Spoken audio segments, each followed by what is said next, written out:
Radhe all of you, आपका स्वागत है LTG के क्लासेस। मेरा नाम है नीतम चौधरी। इस चैनल पर आपको LTG के की सभी क्लासेस मिलेंगी।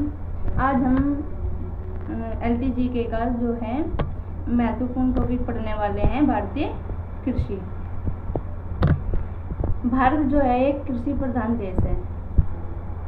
भारतीय कृषि अनुसंधान जो है उसका मुख्यालय नई दिल्ली में है और इसको पूसा संस्थान भी कहते हैं।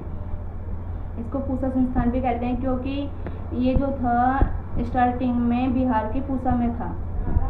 कृषि जो है कौन से क्षेत्र में आता है? प्राथमिक क्षेत्र में। 3 क्षेत्र होते हैं, प्राथमिक, द्वितीय और तृतीय। कृषि कौन सी सूची का विषय है? राज्य सूची का। कृषि को संविधान की कौन सी अनुसूची में रखा गया है? 7वीं अनुसूची में, भाग 14 में और अनुच्छेद 48 में। भारत के जो अंतरिम मंत्रिमंडल एवं स्वतंत्र भारत का जो पहला मंत्रिमंडल था, उसमें जो कृषि और खाद्य मंत्री थे वो थे डॉक्टर राजेंद्र प्रसाद। भारत की जो मुख्य खाद्य फसल है वो है चावल। चावल उत्पादन में भारत का विश्व में दूसरा स्थान है और गेहूं उत्पादन में भी भारत का विश्व में दूसरा स्थान है और पहला स्थान इन दोनों में चीन का है। देश में गेहूं उत्पादन में प्रथम जो राज्य है वो क्या है? उत्तर प्रदेश। अगर प्रति हेक्टेयर उत्पादन में पूछा जाए तो पंजाब प्रथम स्थान पर आता है। हरित क्रांति का सबसे अधिक प्रभाव जो था 2 खेती पर पड़ा था, एक तो गेहूं की और एक चावल की, और सबसे ज़्यादा वृद्धि हुई थी गेहूं की खेती में। विश्व में हरित क्रांति के जो जनक है वो है नॉर्मन बोरलॉग और भारत में जो हरित क्रांति के जनक है वो है MS स्वामीनाथन। हरित क्रांति जो थी सबसे पहले कहाँ आई थी? उत्तराखंड में, पंतनगर में, और पंतनगर में ही इसका जो है कृषि विश्वविद्यालय है। अब जो है विभिन्न कृषि में जो क्रांति आई वो कौन कौन सी आई? हरित क्रांति जो थी हमारे खाद्यान्न उत्पादन से संबंधित थी और जिसका जो भारत में जो जनक है वो क्या है? स्वामीनाथन। श्वेत क्रांति थी, दूध उत्पादन से संबंधित थी और इसका जो जनक है वो है वर्गीस कुरियन। नीली क्रांति मत्स्य उत्पादन से संबंधित थी और भूरी क्रांति उर्वरक उत्पादन से, और इसमें जो भारत का उत्पादन और उपभोक्ता दोनों में 3rd स्थान है। रजत क्रांति अंडा उत्पादन से संबंधित है। पीली क्रांति तिलहन उत्पादन से। कृष्ण क्रांति बायोडीजल उत्पादन से। लाल क्रांति टमाटर और मांस उत्पादन से। गुलाबी क्रांति जो है झींगा मछली उत्पादन से है। बादामी क्रांति जो है मसाला उत्पादन से है। सुनहरी क्रांति फल उत्पादन से। अमृत क्रांति नदी जोड़ों परियोजनाएं से संबंधित है। गोल क्रांति आलू उत्पादन से और स्वर्ण क्रांति बागवानी उत्पादन से। खाकी क्रांति है चमड़ा उत्पादन से और काली क्रांति है कच्चा तेल।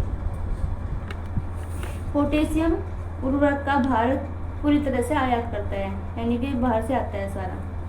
तंबाकू की जो पत्तियों को सुखाने की प्रक्रिया है उसको बोलते हैं क्यूरिंग, इम्पोर्टेंट है ये। चाय की पत्तियों में कैफीन और टैनिन पाया जाता है। क्या पाया जाता है? कैफीन और टैनिन। उलन किस्म की चाय जो है वो ताइवान में पाई जाती है। सबसे उच्च कोटि का जो कहवा है उसे बोलते हैं अरेबिका। इसकी 2 अन्य किस्में और हैं, एक तो रोबस्ता और एक है लिबेरिका।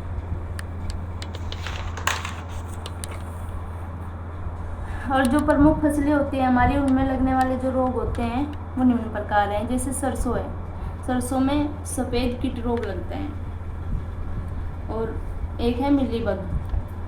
मूंगफली में लगता है टिक्का रोग। आलू में अंगमारी, पछेला अंगमारी। चना में विल्ट रोग।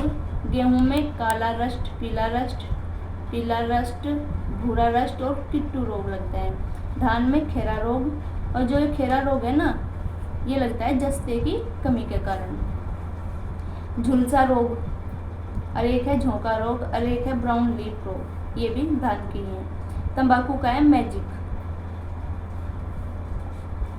गन्ने में लगता है लाल सड़न रोग। इसको रेड रोट भी बोलते हैं। और टमाटर में लगता है उपटा रोग, और बाजरा में अर्गट, कपास में ब्लैक आर्म, फूल गोभी में पिपटेल, चाय में लगता है लाल रस्ट, नींबू में कैंकर, सेब में अग्नि निर्जा, और मक्का में वाइट बर्ड। ये किसके कारण लगता है, किसकी कमी के, जस्ते की कमी के कारण।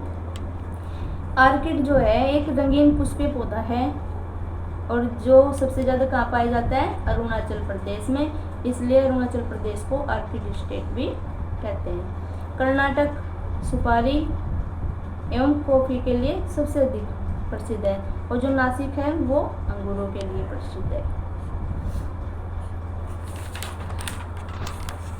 प्राथमिक रबड़ के लिए केरल प्रसिद्ध है, मसालों के लिए आंध्र प्रदेश, और केसर के लिए जम्मू कश्मीर, और जैविक खेती करने वाला प्रथम जो राज्य था सिक्किम था। ये इम्पोर्टेंट है, सबसे पहले जैविक खेती कहाँ की गई थी, सिक्किम में।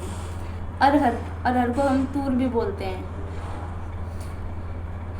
को लाल चना और पिजन पी के नाम से भी जाना जाता है, यानी अरहर को क्या बोलते हैं, लाल चना भी बोलते हैं और पिजन पी भी। दलहनी फसलों के उत्पादन के लिए जो आवश्यक तत्व है वो है कोबाल्ट, ये भी इम्पोर्टेंट है। अब जो है फसलों का वर्गीकरण, मतलब कि फसलें कौन कौन से समय पर उगाई जाती है, उनके नाम क्या क्या हैं। तो ये 3 प्रकार के होते हैं, एक तो रबी की फसल, एक खरीफ की फसल और एक जायद की फसल। जो रबी की फसल है उसमें मुख्य फसलें होती हैं गेहूँ, जौ, चना, मटर, सरसों, आलू, राई, अलसी। और इसका जो बोने का टाइम होता है वो होता है अक्टूबर से नवंबर, और काटने का टाइम होता है मार्च से अप्रैल। जो खरीफ की फसलें होती हैं उसकी मुख्य फसलें कौन कौन सी हैं, धान, गन्ना, तिलहन, ज्वार, गंवार, बाजरा, मक्का, अरहर, कपास, मूंगफली, तिल, सोयाबीन।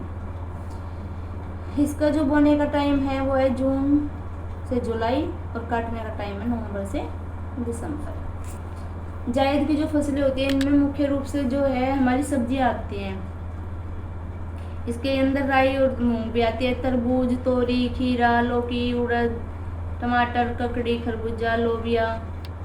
और इसका बोने का जो टाइम है वो है मई से जून, और काटने का है जुलाई से अगस्त। और जो नकदी की फसल होती हैं उसके अंदर आता है कपास, गन्ना, जूट और तंबाकू। आज के लिए बस इतना ही। Thank you for watching my class. और इसके जो PDF का लिंक है वो आपको बायो में मिल जाएगा।